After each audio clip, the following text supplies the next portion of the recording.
This is G484 Homework Booklet, question 19.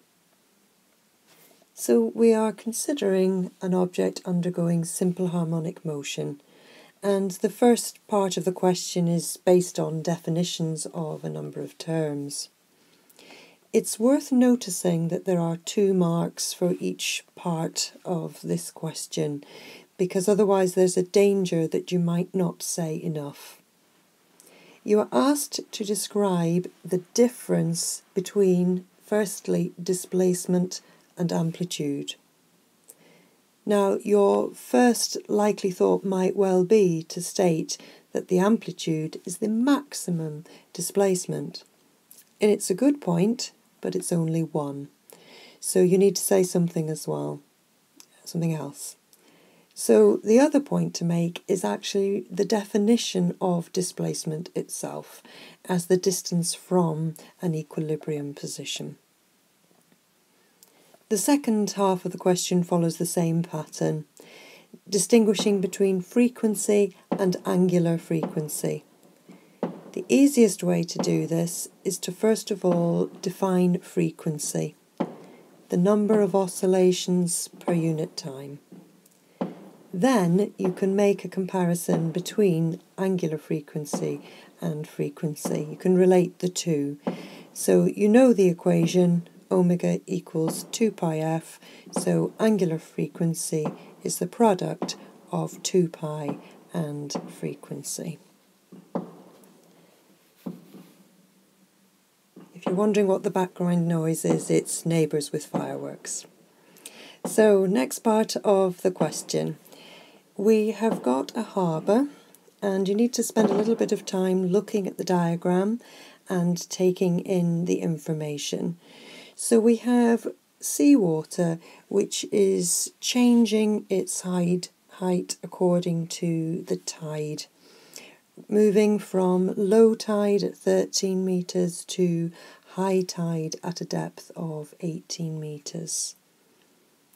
Other information provided is that the motion of the water is simple harmonic and it has a time period of 12.5 hours.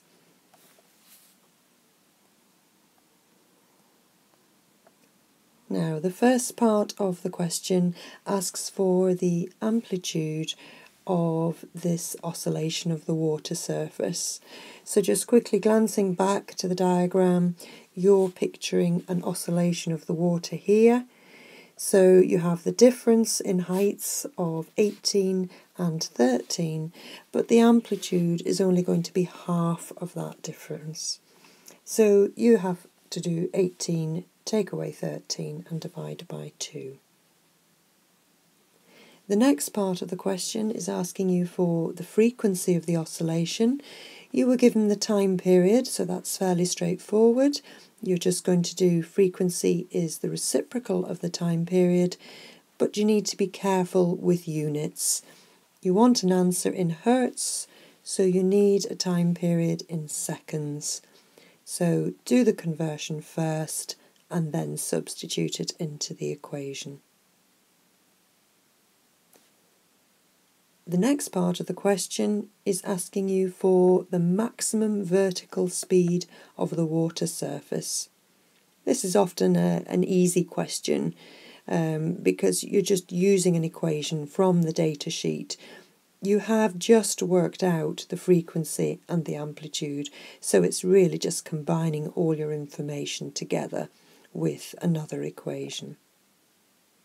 So careful substitution leading to an answer of 3.5 times 10 to the minus 4 metres per second. Now, the last part of the question is probably the most challenging but also the most interesting. It asks you to write an expression for the depth in metres of the water and how that is changing with time. Now, you're thinking of a value to do with position and time, and you should know the standard equation for displacement against time for simple harmonic motion, and you can look it up in your data booklet. Here it is. So you can begin by substituting what you know into the equation that describes displacement from equilibrium.